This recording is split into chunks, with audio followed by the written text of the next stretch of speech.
जिन लोगों को इसकी जरूरत है उनके चेहरे पर मुस्कान लाना हमारे लिए बहुत बड़ा सौभाग्य है। डॉक्टर प्रकाश आमटे। कुर्ला में डॉक्टर मां शीला क्लिनिक को डॉक्टर प्रकाश आमटे और डॉक्टर मंदाकिनी आमटे ने दी भेंट। डॉक्टर प्रकाश आमटे और उनकी पत्नी डॉक्टर मंदाकिनी आमटे ने कुर्ला पश्चिम में मां शीला क्लिनिक की दूसरी वर्षगांठ में भाग लिया और मार्गदर्शन किया। डॉक्टर प्रकाश आमटे ने कहा कि जरूरतमंदों के चेहरे पर मुस्कान लाना हमारे लिए बहुत बड़ा सौभाग्य है। डॉक्टर प्रकाश आमटे ने कहा कि देश में गरीबी दुर्भाग्यशाली है। 10 रुपये में क्लिनिक चलाना उल्लेखनीय है। समाज सेवा के पीछे माता और पिता ही प्रेरणा है। उसी तर्ज पर मुंबई शहर में क्लिनिक शुरुआत करने वाले मनोज नाथानी को गर्व है। जब जानवरों की बात आती है तो क्या लोग हमेशा यह नहीं कहते कि कोई डर नहीं लगता है। ये कहते हुए डॉक्टर आमटे ने कहा कि वह प्यार नहीं कर सकता क्योंकि वह डरता है। उसने कहा कि प्रेम भाव में आज भी विभिन्न प्रकार के जानवर रहते हैं। आज हेमलिक्सा में विभिन्न परियोजनाओं के अंतर्गत अध्ययन कर उच्च शिक्षा प्राप्त करने वाले युवाओं की संख्या बहुत बड़ी है। मनराज प्रतिष्ठान के ट्रस्टी और आयोजक मनोज राजन नाथानी ने समाज के लिए कुछ करने के इरादे से शुरू की गई मां शीला क्लिनिक के बारे में जानकारी दी। लेजमम और ढोल की गूंज के बीच कुर्ला पश्चिम में मां शीला क्लिनिक की दूसरी वर्षगांठ पर डॉक्टर प्रकाश आमटे और उनकी पत्नी डॉक्टर मंदाकिनी आमटे का जोरदार स्वागत किया। इसके बाद कुर्ला पश्चिम स्थित श्री कच्ची वीसा ओसवाल ऑडिटोरियम में बाबा आमटे के जीवन पर आधारित एक पेंटिंग प्रदर्शनी का उद्घाटन किया गया। इस कार्यक्रम में 300 से अधिक छात्र एवं छात्राओं ने भाग लिया। इस अवसर पर आरटीआई कार्यकर्ता अनिल गलगली, उन्नति जगदाले, डॉक्टर राजेंद्र सिंह, प्रमोद हिंदू राव, आर्यु सिंह, उदय प्रताप सिंह, अमरजीत सिंह, शलाका कोरगांवकर, अनुराग त्रिपाठी, आदित्य दुबे, विजय कुमार सिंह कौशिक, राजकुमार सिंह, जितेंद्र मिश्रा, सुधीर खातो, अजय शुक्ला, चेतन कोरगांवकर उपस्थित थे। संचालन दिनेश आडावतकर ने किया।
आदिवासीचं जीवन दाखवलं। कसं जीवन होतं, जंगली जनावरं आणि त्यांच्यामध्ये काही फारसा फरक नव्हता। खायला अन्न नाही, मग जंगलात ते शिकार करायचे, वन्य प्राण्यांची पक्षी खायचे। अंगावर कपडा नाही, दिगंबर। थंडीच्या दिवसामध्ये शेकोटी म्हणजे झोपायचे, जळायचे। हे जेव्हा प्रत्यक्ष दाखवलं तेव्हा आपले डोळे उघडतात की आपल्याकडे किती सुखसुविधा आहे, तरी आपण आणखी त्याच्या मागे लागतो। ज्यांच्याकडे काही नाही ते बिचारे भीक मागत नाही, जे ते चोऱ्या करत नाही। आम्ही खूप शिकलो, त्यांच्यापासून शिकलो। तेव्हा हे अशा ठिकाणी जे काही काम आहेत, चालू आहेत, निरपेक्षपणे ते जाऊन बघणं गरजेचं आहे तरुणांनी। आणि आमच्या दोघांचा असा अनुभव खूप चांगला आहे की वेगवेगळ्या कॉलेजेस, मेडिकल कॉलेजेस, सध्या डॉक्टरचं नाव बदनाम झालं होतं, नुसते पैशाच्या मागे असं होतं। पण बरेचसे मेडिकल कॉलेजनी आम्हाला बोलवून आमच्या कामाबद्दलचे अनुभव ऐकून घेतले। त्यातले काही जण प्रेरित होऊन वेगवेगळ्या भागात सेवा तर करतात, नाही सेवा करता आधी, तर आठवड्यातून काही दिवस त्या भागात जाऊन त्यांना ती बी पैशामध्ये किंवा फ्री सेवा देता येतो, ही पण एक सेवाच आहे. तेव्हा हे एक्सपोजर आपल्या देशामध्ये जे आपले भाऊबंद आहे असं समजून आपण आपल्या बालभारतीच्या पुस्तकामध्ये पहिल्या पानावर आहे, आम्ही सारे भारतीय आम्ही सारे भारतीय माझे बांधव आहे.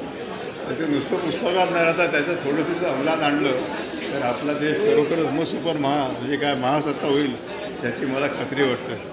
तर आपल्या माध्यमातून हा मेसेज गेला तरुणांपर्यंत तर त्याचा नक्की फायदा होईल. कारण आम्ही 50 वर्षामध्ये जर सांगू शकतो की आम्ही परिपूर्ण जीवन जगलो तर हा खरोखरच याच्यामध्ये आपल्याला जे समाधान मिळतं ते पैशाने मिळू शकत नाही.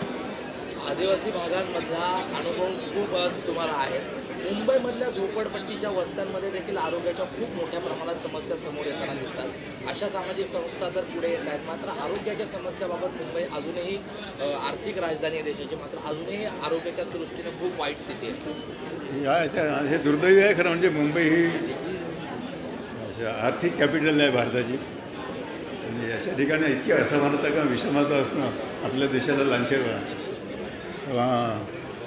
प्रयत्न करायला पाहिजे. शासनाच्या लेवलला ते प्रयत्न करतील, पण प्रायव्हेट डॉक्टर्स किती आहेत?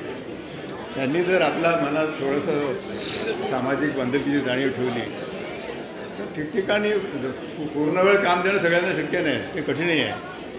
पण आपल्या जीवनातला काही वेळ त्यांच्यासाठी दिला तर त्यांना चांगल्या प्रकारची औषधोपचार होऊ शकेल.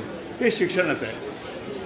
शिक्षणामध्ये विषमता आहे आणि आम्ही ते सिद्ध करून दाखवलं की ज्यांच्याकडे आईवडिलांकडे कपडे नाही, अन्न नाही, पण शिक्षणाची संधी दिली तर सगळ्या क्षेत्रामध्ये त्यांनी नाव कमावलं. तेव्हा संधी देणं हे गरजेचं आहे. म्हणजे संधी कोण देणार? ज्याच्याकडे आहेत सुविधा आहेत त्यांनीच त्या दिल्या तरच त्यांच्यापर्यंत पोचते. तेव्हा हे जर मोठा प्रश्न आहे असा की एका दोन प्रश्न, पण याची जाणीव निर्माण व्हावी याच्यातून माध्यमातून तुमच्या माध्यमातून आपली समाजाप्रती काहीतरी बांधिलकी आहेत आणि आपण जेवढं जमेल तेवढं फुल टाईम केलं तर खूप आनंद आहे, पण नाही जमत सगळ्यांना. जेव्हा वेळ मिळेल तेव्हा शनिवार रविवारी आहेत वेगवेगळ्या माध्यमातून हे जर काम करत राहिले तरच सगळ्यांचा फायदा होईल.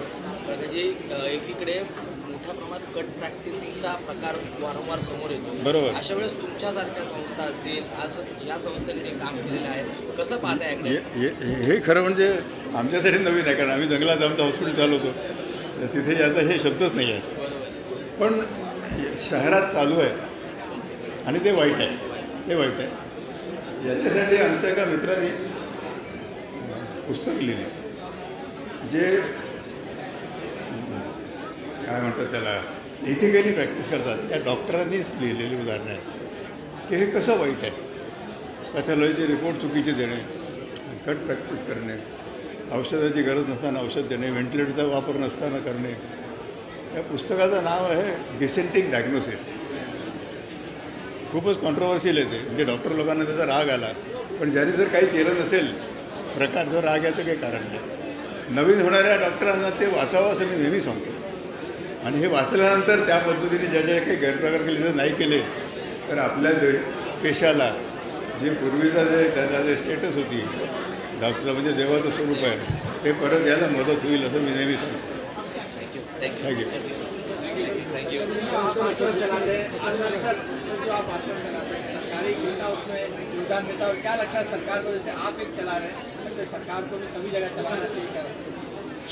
त्यांचं म्हणणं असं आहे हिंदीमध्ये त्यांच्या शासनाने देखील आता तुम्ही चालवताय तसं सरकारने आणि शासनाने देखील काम करावं अशी तुम्ही मागणी कराल? नाही, शासनाचे ऑलरेडी इन्फ्रास्ट्रक्चर है सगळीकडे है नहीं बहुत जगह. और ये अकेला शासन का दोष नहीं है. डॉक्टर वहाँ जाने के लिए उनकी इच्छा नहीं होती है. वो लगता है हमको पनिशमेंट पोस्टिंग है, देहातों में भेज दिया. तो ये मैं हर जगह जाके बोलता हूँ आप देहातों में काम करेंगे और उन लोगों का जो अनुभव रहेगा आपका वो ज़िंदगी भर आपके काम आएगा जो शहर में नहीं मिल पाएगा. तो 1 साल या 2 साल स्वखुशी से देहातों में या आदिवासी एरिया में जाने के लिए कोई उसमें संदेह नहीं होना चाहिए. हर एक खुशी से जाना चाहिए. तो शासन और इसका कोऑर्डिनेशन हो सकता है. शासन ने अस्पताल खोला लेकिन डॉक्टर ने क्या दी इसकी जिम्मेदारी है. ये डॉक्टर में भी मोटिवेशन होना चाहिए कि अपनी भी कोई जिम्मेदारी है. आपने एक बात बताई, बदलाव काफ़ी आया आदिवासी क्षेत्रों में, काफ़ी विकास हुआ है, थोड़ा सा उस पर. हाँ, मतलब ये बदलाव तो जैसे कि अभी अवेयरनेस आ गया. पहले उनको हेल्थ के बारे में मालूम नहीं था, अंधश्रद्धा थी। कंद मूल खाओ, मंत्र तंत्र करो, बलि चढ़ाओ। अब वो अस्पताल में आने लगे, गवर्नमेंट के अस्पताल भी खुले। उसके बाद में एजुकेशन से उनको राइट्स के बारे में पता चला, उनके जो हक है, उनके बारे में जो योजना है वो यहाँ तक पहुँचने लगी। तीसरा ये था कि ये फार्मिंग करने लगे। फार्मिंग नहीं मालूम था, इसलिए फिर कंदमूल और शिकार करते थे, फार्मिंग करने लगे। अब चौथा है कि जो वन्य प्राणी की जो शिकार होती थी। तर आखिर सवाल, आप यहाँ आए, कैसा लगा आपको? मनराज प्रतिष्ठानने जे काम सुरू केलेलं आहे, हो, हो. तुमचं काम आणि मुंबईमध्ये मनराजचं काम नाही, मला खास आनंदाचा धक्का बसला की एखादा माणूस आपला पेशा सांभाळून सामाजिक बांधिलकी म्हणून हे एवढं मोठं काम, 10 रुपयात क्लिनिक, विश्वास बसत नाही. पण याचा वाढायला पाहिजे. तुम्ही म्हणता झोपडपट्टीमध्ये टिचेकर यांनी इंडस्ट्रीजनी त्यांच्यासारखं काम सुरू केलं किंवा या कार्यक्रमाच्या माध्यमातून त्यांना प्रेरणा मिळाली तर अनेक लोकांचा फायदा होईल. आज जो मनराज प्रतिष्ठान का माँ शीला क्लिनिक का दूसरा वर्धापन दिन है, इस दिन में आज के 2 साल के कार्यक्रम में पद्मश्री डॉक्टर प्रकाश आमटे जी और उनके मिसेस मंदाकिनी आमटे जी आए और उन्होंने हमारे निवेदन को मान दिया। इस वजह से हम उनके बहुत ही आभारी हैं। हमने यहाँ पे छोटे बच्चों का ड्राइंग कंपटीशन रखा था। इस कंपटीशन में करीब 6 स्कूल के बच्चों में से 250 बच्चों ने इसके ऊपर पार्टिसिपेट किया है।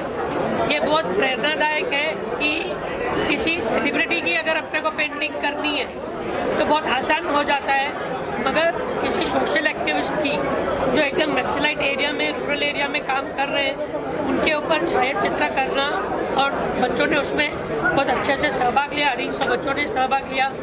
इसके लिए मैं सभी बच्चों का, उनके शिक्षकों का, स्कूल का और यहाँ पे आए हुए सभी लोगों का मैं धन्यवाद करता हूँ। प्रतिशत तो लोगों का बहुत अच्छा है, बहुत दूर दूर से लोग आते हैं। लोग खाली 10 रुपये के लिए नहीं आते, लोग इसके लिए आते हैं कि वहाँ पे डॉक्टरों की कोई दूसरी कट प्रैक्टिस नहीं चलती है। वहाँ पे इलाज जो होता है वो बहुत साफ तरीके से होता है। मैं किसी के बारे में बोलना नहीं चाहता हूँ, मगर जिस प्यार और ईमानदारी से डॉक्टर वहाँ पे काम करते हैं वो लोगों का प्रतिशत बहुत ही बढ़िया है।